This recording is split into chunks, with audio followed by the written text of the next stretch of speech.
heading back to San Francisco tomorrow, but not for the reason you might think. I've been feeling more misaligned and confused than I expected to be at this stage in my life. Change, whether it's good or bad, there's grief. And I think that's kind of what I felt. The same ambition that got me here is making me realize that just being here isn't enough, and I want more purpose, more alignment, more why.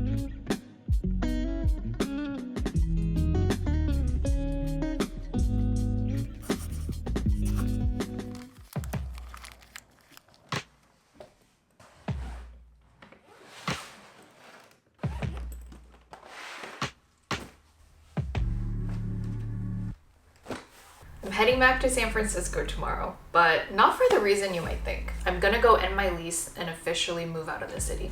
Honestly, I was not expecting to do this either.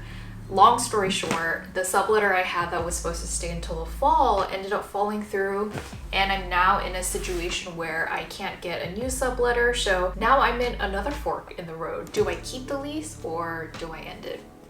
And I decided to end it.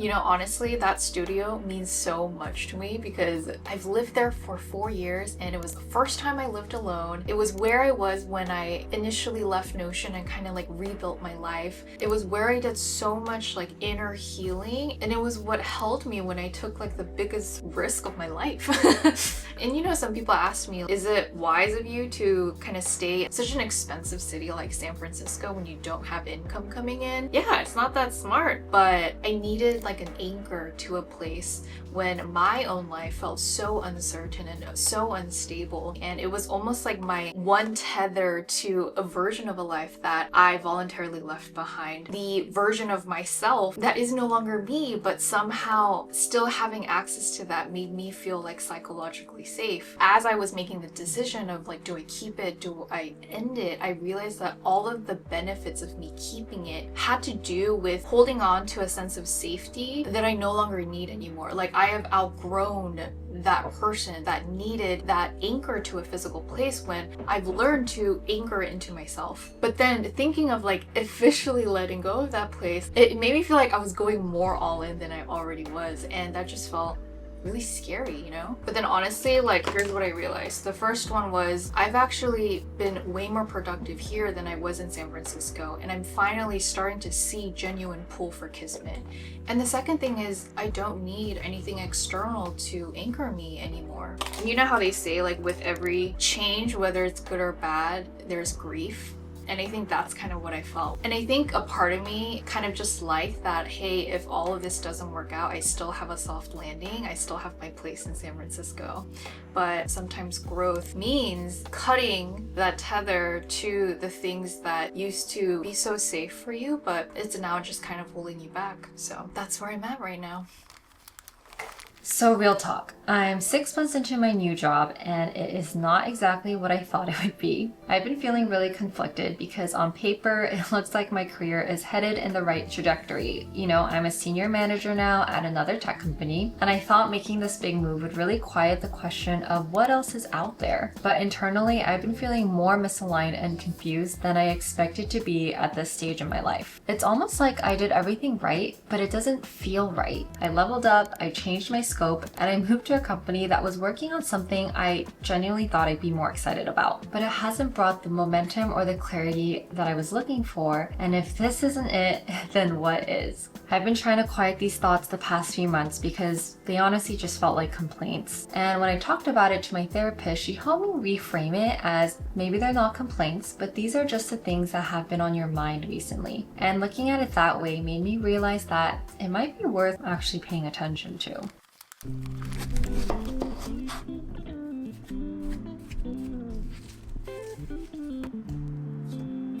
So there's this quote that I recently heard and I can't get it out of my head.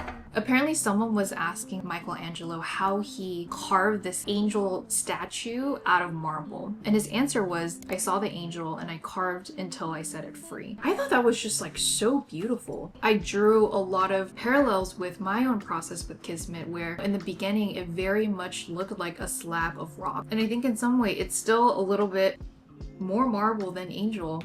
it's so easy to give yourself so much shit. Oh, why does it still look like a rock? Why aren't you carving faster? Is there really something that you're seeing that is making you invest all this effort and time and resources into carving something that no one else can see but you? At least for me, I'm learning that in order to really trust that process, it comes down to like, one, your own self-belief that you do certainly see something, and two, it is only through the act of carving that you will ever start to see what that angel even looks like, whatever that angel represents to you.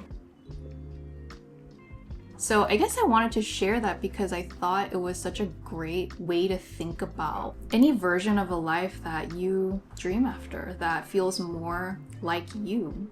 I'm sure you see it, even though others don't. And all you have to do is carve for long enough in order for that vision to get even more clear and to a point undeniable.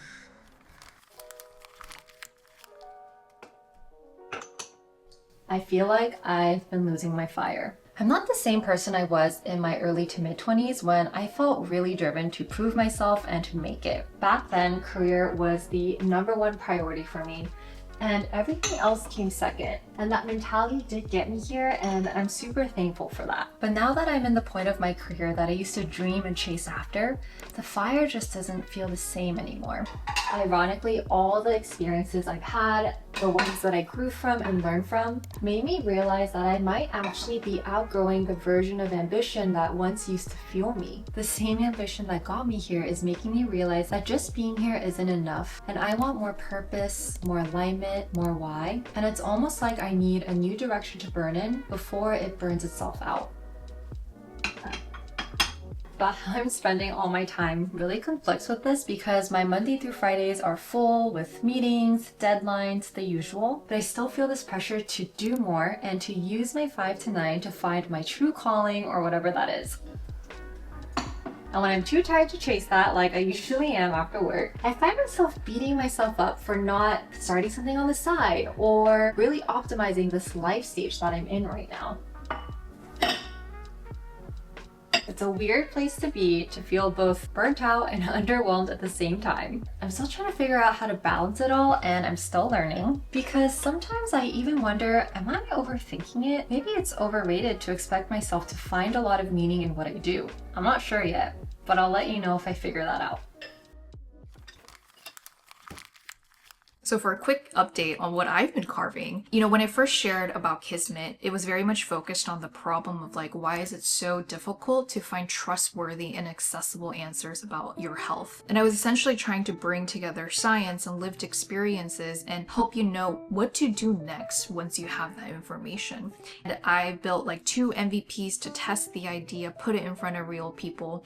And my takeaways, one, my targeting was like way too broad. I was trying to help anyone that had a health question, and I realized that for most people, getting answers from ChatGPT is like good enough. And 2, I realized like I needed to lean into what AI and ChatGPT can't do as well. So with this 3rd iteration, still focus on like the same larger problem, but like way more zoomed in. You can think about it as if Reddit and Strava had a baby for people with chronic illness. You can connect with other people who share your symptoms and conditions, but also share your stories.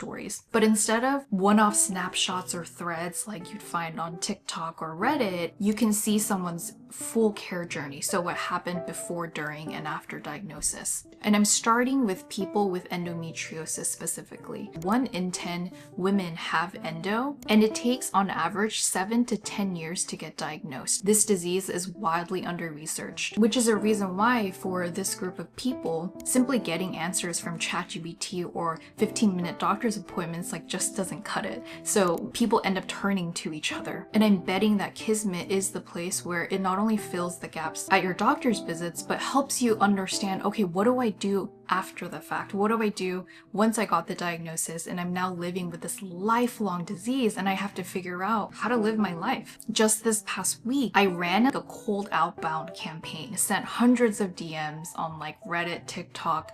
20% of people responded, and over 1 in 3 people who did respond and see the demo not only opted in to be an early tester and join the community, they contributed their stories to help seed create content for Kismet. That's like one of the biggest challenges for something like Kismet to start. It's a whole network effect, right? How do you create enough like critical mass of people or content for it to actually be valuable? So I'm essentially building this community and building the product in parallel. Being a founder, it forces you to be like endlessly resourceful. So that's why I'm so excited that Brilliant is yet again sponsoring today's video.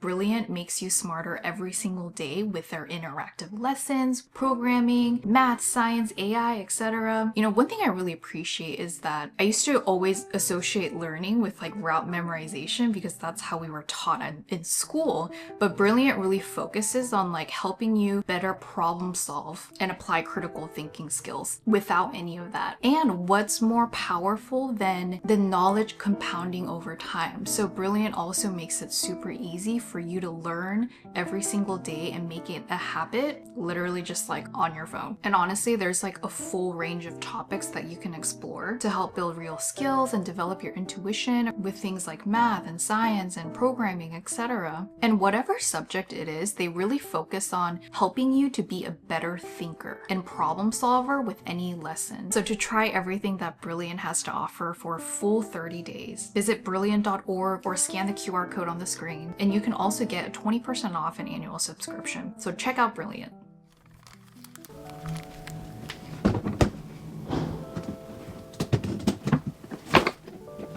There is something I've been IDing on in my 5 to 9, which is called Ordinary Tidbits, and I'm hoping to share more of it through TikTok or maybe even Substack.